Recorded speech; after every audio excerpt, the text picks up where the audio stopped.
السلام علیکم ورحمۃ اللہ وبرکاتہ۔ الحمد للہ رب العالمین، والصلاة والسلام علی امام الانبیاء والمرسلین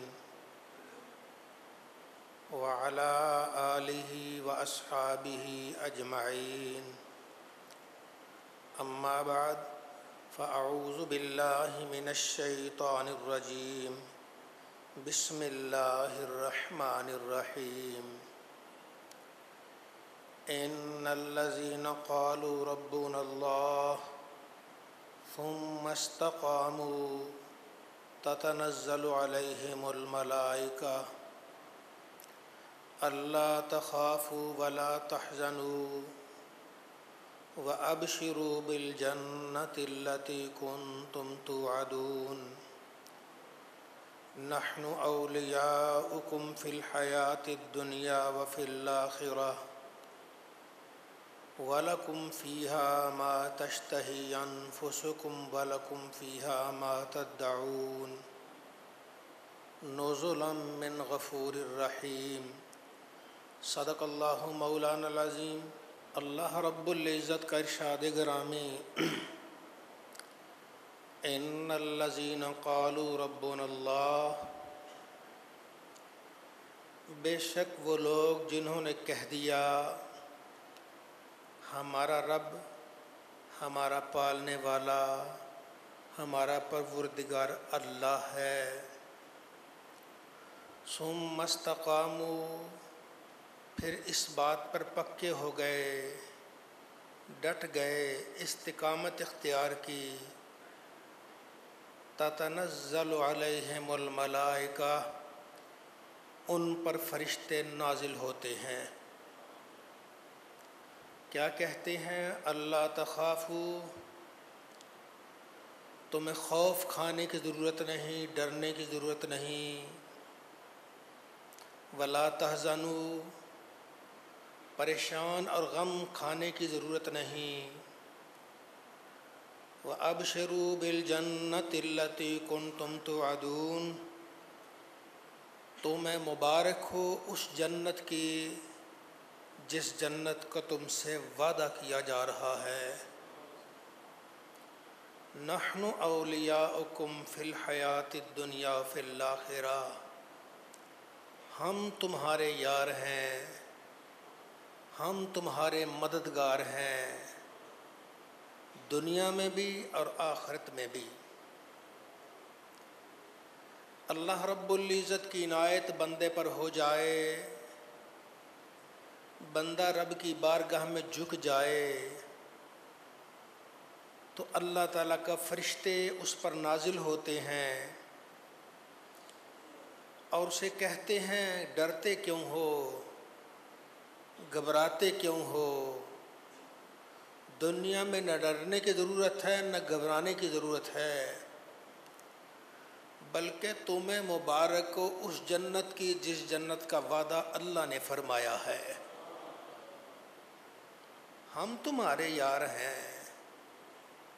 پہلے تو ہم نے سنا تھا کہ بندہ اللہ کا یار ہوتا ہے، بندہ اللہ کا دوست ہوتا ہے، اب فرشتے اللہ کی طرف سے کہہ رہے ہیں ہم تمہارے یار ہیں۔ کبھی کوئی طالب ہوتا ہے، اللہ کو چاہنے والا ہوتا ہے، کبھی کوئی مطلوب ہوتا ہے جسے اللہ اپنی رحمت میں گرفتار کر کے اپنے پاس لے جاتا ہے، کبھی کوئی چلتا ہے، کبھی کسی کو چلایا جاتا ہے، کبھی کوئی آتا ہے، کبھی رحمت کی زنجیریں اسے پکڑ کے لاتی ہیں۔ تو یہ فرق ہے طالب اور مطلوب میں۔ نحن اولیاؤکم، ہم تمہارے یار ہیں، فی الحیات الدنیا، دنیا کی زندگی میں، وفی الآخرہ، آخرت میں بھی۔ دنیا میں بھی ہم تمہارے یار، قبر میں تمہارے یار، حشر میں تمہارے یار، میزان پہ تمہارے یار، پل صراط میں تمہارے یار، جنت میں تمہارے یار ہیں۔ تو یہ کون فرما رہا ہے؟ فرشتے اللہ کی طرف سے فرما رہے ہیں۔ تو بندے، کچھ بندے ایسے ہیں نیک بندے، کچھ نیک بندے ایسے ہیں جو اللہ کے عاشق ہوا کرتے ہیں، اللہ کے محب ہوا کرتے ہیں، اور کچھ نیک بندے ایسے ہیں جن سے اللہ محبت فرمایا کرتا ہے۔ حضور نبی رحمت صلی اللہ علیہ وآلہ وسلم، ہمارے آقا و مولا صلی اللہ علیہ وسلم نے پہلی امتوں کا ایک تذکرہ فرمایا۔ اللہ جب کس پر کرم کرتا ہے وہ نہیں دیکھتا کون ہے۔ داد تورا قابلیت شرط نیست بلکہ شرط قابلیت داد تست۔ یا اللہ تیرے دینے کے لیے کسی کا پہلے قابل ہونا شرط نہیں ہے، بلکہ جسے تو دے دیتا ہے وہی قابل بن جاتا ہے۔ اللہ تعالیٰ کی رحمت ہے۔ نبی رحمت صلی اللہ علیہ وسلم نے ارشاد فرمایا کہ پہلے زمانوں میں ایک بادشاہ تھا، اس کا ایک جادوگر تھا، اور جادو کے زور سے بادشاہ کے کام کرتا تھا۔ بادشاہ کہتا، کوئی کہتا میرا یہ کام کر دو، وہ جادوگر کو کہتا، جادوگر اپنے جادو سے اس کا کام کر دیتا، شعبدے بازی دکھاتا۔ اس کی بادشاہت چلتی رہی، جادوگر ہو گیا بوڑھا، اسے محسوس ہوا میں کچھ اور زندہ رہوں گا پھر مر جاؤں گا۔ ایک دن بادشاہ سے کہنے لگا، بادشاہ کوئی بڑا ہونہار سا بچہ مجھے دے دے تاکہ میں اپنا علم اسے منتقل کر دوں، تیرے کام آئے گا۔ بادشاہ نے کہا یہ ٹھیک ہے۔ اس نے سلطنت میں ایک بچہ، ہونہار بچہ، بڑا ہی عقل مند ذہین بچہ، اسے منتخب کیا اور اسے جادوگر کے حوالے کر دیا۔ یہ کوئی قصہ کہانی نہیں، اس نبی کی زبان سے نکلی ہوئی بات ہے کہ سورج مشرق کی بجائے مغرب سے نکل سکتا ہے، زبان مصطفیٰ سے نکلی بات غلط نہیں ہو سکتی ہے۔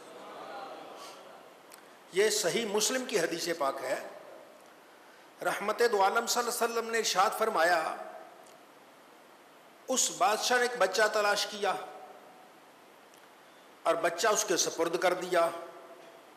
بچہ روزانہ صبح کو آتا، اس کے پاس رہتا، گھر چلا جاتا، رات گھر رہتا، پھر آتا، اس سے جو علم سیکھنا تھا سیکھتا، پھر وہ گھر چلا جاتا، صبح کو آتا، شام کو گھر چلا جاتا۔ ایک دن بچہ اس کے پاس جا رہا تھا کہ رستے میں ایک عبادت گزار نظر آیا، اللہ والا نظر آیا، جو اللہ اللہ کر رہا تھا، رب رب کر رہا تھا۔ بچے نے کہا یہ کیا کر رہا ہے؟ باقی سارے دنیا کے پیچھے، یہ کسی اور کام میں مگن ہے، اسے دنیا کی کوئی فکر ہی نہیں ہے۔ اس کے پاس آیا، بیٹھ گیا، چند باتیں کی۔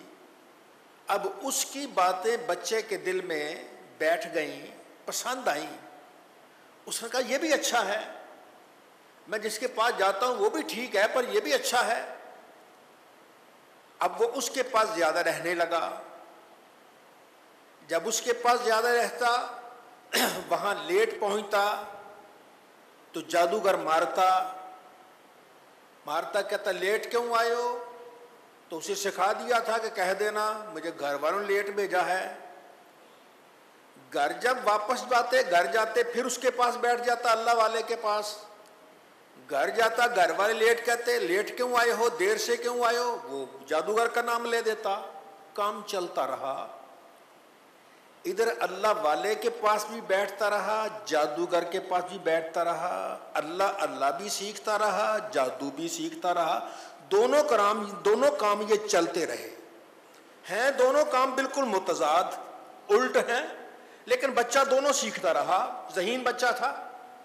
ایک دن ایسے ہوا کہ وہ آ رہا تھا تو راستے میں بہت بڑا جانور آیا۔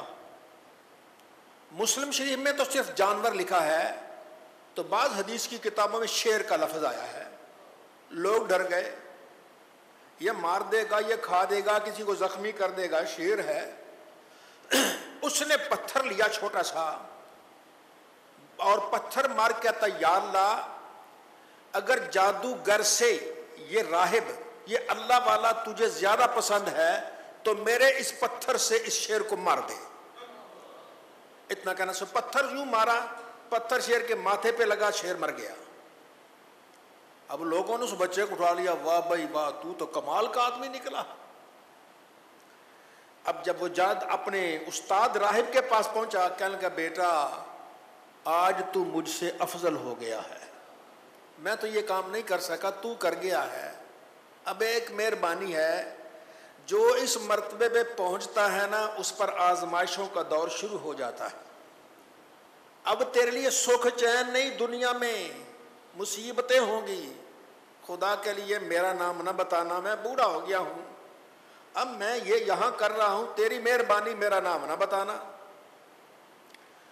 اب بادشاہ کا مصاحب, بادشاہ کے پاس بیٹھنے والا, اسے خبر ملی کہ وہ بچہ ہے. اب لوگ اس کے پاس جاتے ہیں, نابینا جاتا ہے, کہتا ہے میں نابینا ہوں.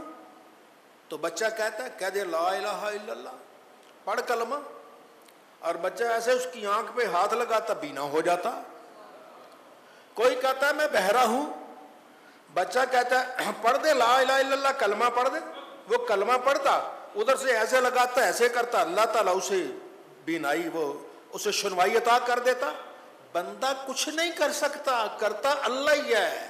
بندہ سبب ہوتا ہے, دوائی کچھ نہیں کرتی, کرنے والا اللہ ہے. ٹیکا کچھ نہیں کرتا, شفا دینے والا اللہ ہے. ہمارا یہ ایمان ہے. بچہ ایسے کرتا. اب یہ حدیث پاک کا سرکار دو عالم سے فرمایا, وہ ایسے آتا, کوڑ والے آتے تو پھونک لگاتا, کہتا پہلے کلمہ پڑھو, کلمہ پڑھاتا پھر پھونک لگاتا. وہ تو لوگ دھڑا دھڑ مسلمان ہونے لگ گئے. بیمار تو کوئی نہ کوئی ہوتا, ہر چھوٹی موٹی بیماری میں بیمار مبتلا رہتا ہے. بادشاہ کا مصاحب, بادشاہ کے پاس بیٹھنے والا, وہ نابینا ہو گیا. اسے کسی نے کہا کہ ایک بچہ ہے, اس کے پاس جاؤ تو اگر وہ دم کر دے تو بندہ بینا ہو جاتا ہے, آنکھیں اس کی واپس آ جاتی. کہنے لگا ٹھیک ہے. اس نے اپنا سونا چاندی ہیرے جواہرات لیے, سارا کچھ لے کے بچے کے پاس آ گیا.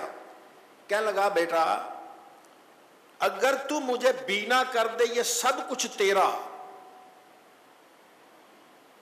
کہنے لگا ایک بات سن لے, مجھے تیری دولت کی کوئی لالچ نہیں, میں دولت کا لالچی نہیں, دولت اپنی دے لے واپس, میں یہ نہیں لوں گا. دوسری بات ذہن میں رکھنا, میں کسی کو شفا نہیں دیتا, شفا دیتا ہے اللہ. میں تجھے پھونک لگاتا ہوں, شفا اللہ دیتا ہے. وہ نہ چاہے تو کچھ نہیں ہو سکتا, شفا دینے والا اللہ ہے. تو اس لیے کلمہ پڑھ لے پہلے, میں پھونک لگاؤں گا, اللہ شفا تجھے دے دے گا. اب اس نے کلمہ پڑھا. بچے نے جب اس نے کلمہ سنا, بچے نے پھونک لگائی, اسے آنکھیں واپس آ گئی. جب آنکھیں واپس آئی تو اگلے دن وہ بادشاہ کے دربار میں, مصاحب تھا نا بادشاہ کا, وہ مشیر خاص تھا, وزیر تھا, جو بھی تھا. اب وہ بادشاہ کے دربار اسی اکڑ کے ساتھ گیا, جا کے آرام سے کرسی پہ بیٹھ گیا. اس نے کہا وہ تو نابینا تھا, بینا کیسے ہو گیا؟ تو نابینا تھا, تیری آنکھیں کیسی آ گئیں؟ وہ تیری آنکھیں تو ختم ہو گئی تھی, یہ کہاں سے ٹھیک ہو گیا؟ اس نے کہا وہ لڑکا ہے, بچہ ہے, اس نے ٹھیک کیا ہے, اور اس نے نہیں ٹھیک کیا بلکہ اللہ نے ٹھیک کیا ہے. میرے علاوہ بھی تیرا کوئی رب ہے؟ کہنے لگا ہاں, جس نے مجھے پیدا کیا, تجھے پیدا کیا, زمین بنائی, آسمان, وہ رب ہے. نہ تو رب ہے نہ کوئی اور رب ہے, تو کل مر جائے گا, ختم ہو, ایک اور بادشاہ بن جائے گا, تو رب نہیں ہے. اس نے کہا اچھا تجھے سبق کس نے بتایا؟ وہ بچے نے. بچے کو پکڑو.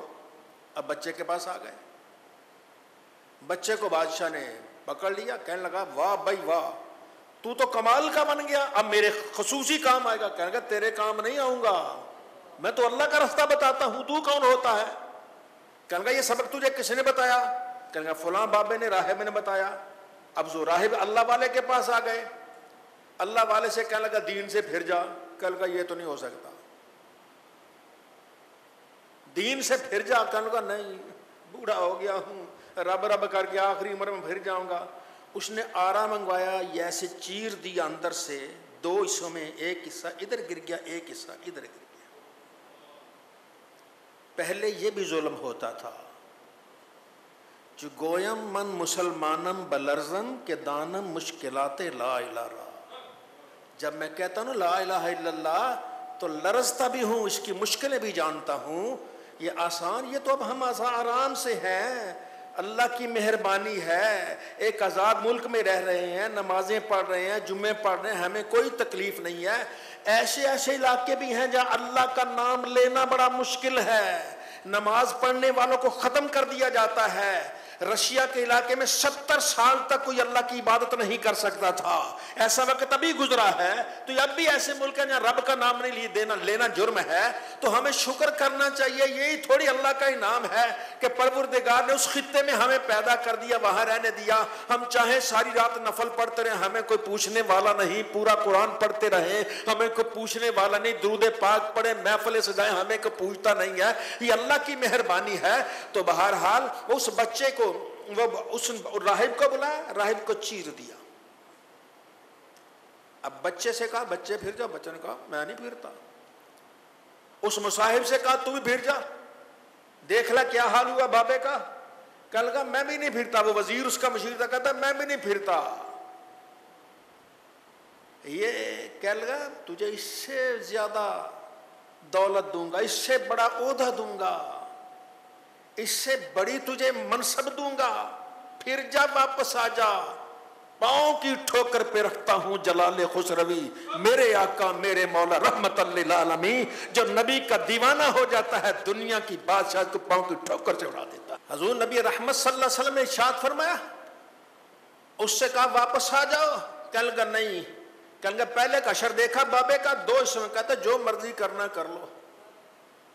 اس نے آرا منگوایا، اس کو بھی درمیان سے چیرا جا رہا ہے. کتنی اذیتیں دی جا رہی ہیں. اسلام مزیتوں سے ہے. ہم شکر کرنا چاہیے. جتنا اس بات کا کبھی سوچئے، شکر کرنا چاہیے. کتنا شکر ہے کہ ہم رات ساری عبادت کرتے رہیں، ہمیں کوئی پوچھنے والا نہیں ہے. آپ قرآن پاک رات کھول لیں، پورا قرآن پاک پڑھیں، آپ کو کوئی تنگ نہیں کرے گا. گھر والے ہیں آپ، گھر والے آپ سے جو مرضی سلوک کریں. بارگاہ کوئی آدمی کچھ نہیں، ساری رات نفل پڑھتے رہیں، ساری رات اللہ کی بارگاہ میں روتے رہیں، کوئی کچھ کہنے والا نہیں ہے. یہ اللہ کی مہربانی ہے. ہمیں اس کا شکر کرنا چاہیے. پہلی امتوں میں کتنا عذاب آیا. پوچھو حضرت بلال کا کیا جرم تھا کہ انہیں مکہ کے بازاروں میں گھسیٹا جاتا تھا، گلے میں رسا ڈال کے جانوروں کی طرح گھسیٹا جاتا تھا. کہتا بلال کہو یہ محمد غلط ہیں، اللہ غلط ہے. وہ کہتے ہیں احد وحدہ لا شریک کو مانتا ہوں، ایک اللہ کو مانتا ہوں. تپتی زمین پہ لٹا دیا جاتا، درے مارے جاتے تھے، لیکن بلال سے کبھی باز نہیں آیا تھا. کیوں؟ اس لیے وہ جانتا تھا کہ یہ وہ نشہ نہیں جسے ترشی اتار دے. یہ مصطفیٰ کے غلام ہیں جو مصطفیٰ کے ہاتھوں کا دیا ہوا جام پی لیتے ہیں. دنیا ادھر کی ادھر ہو جائے، محمد مصطفیٰ کی غلامی سے کبھی پیچھے نہیں ہٹتے. مکہ کے بازاروں میں گھسیٹا جا رہا ہے، درے مارے جا رہے ہیں، آپ کی پیٹھ پہ نشان آتے، زخم آ رہے ہیں، لیکن آپ کوئی پرواہ نہیں کر رہے ہیں. مکہ نے وہ منظر دیکھا. عورت دیکھی حضرت سمیہ رضی اللہ تعالیٰ عنہا کہ عورت غلام عورت ہے. اسے کہتے تو کیا دیوانی ہو گئی ہے، کلمہ پڑھنا چھوڑ دے. اس نے کہا میں کلمہ نہیں چھوڑ سکتی، مصطفیٰ کی دیوانی بن گئی ہوں. کیا وہ ابو جہل، ابو لہب، عتبہ، شیبہ، یہ سارے بیٹھ کے سوچتے تھے اور کہتے تھے یہ محمد کیا پلا دیتا ہے، نشہ اترتا ہی نہیں ہے. جس کو ایک نظر سے دیکھ لیتا ہے یا اس کو جو ایک نظر سے دیکھ لیتا ہے اسی کا دیوانہ ہو جاتا ہے. جسم کا ٹکڑے ٹکڑے کر دیے جائیں لیکن اس کے ہر ٹکڑے سے لا الہ الا اللہ کی صدا بلند ہوتی. وہ عورت ذات حضرت سمیہ رضی اللہ تعالی عنہا انہیں پکڑا باز آ جاؤ. نہیں، محمد کا کلمہ چھوڑ دو، باقی جو کہہ دو کر رہے، آزاد کر دیں گے، پیسے دے دیں گے. تمہاری دولت کو ٹھوکر پاؤں کی ٹھوکر پہ بھی نہیں اڑاتی. جاؤ لے جاؤ، اپنی دولتیں لے جانی ہے.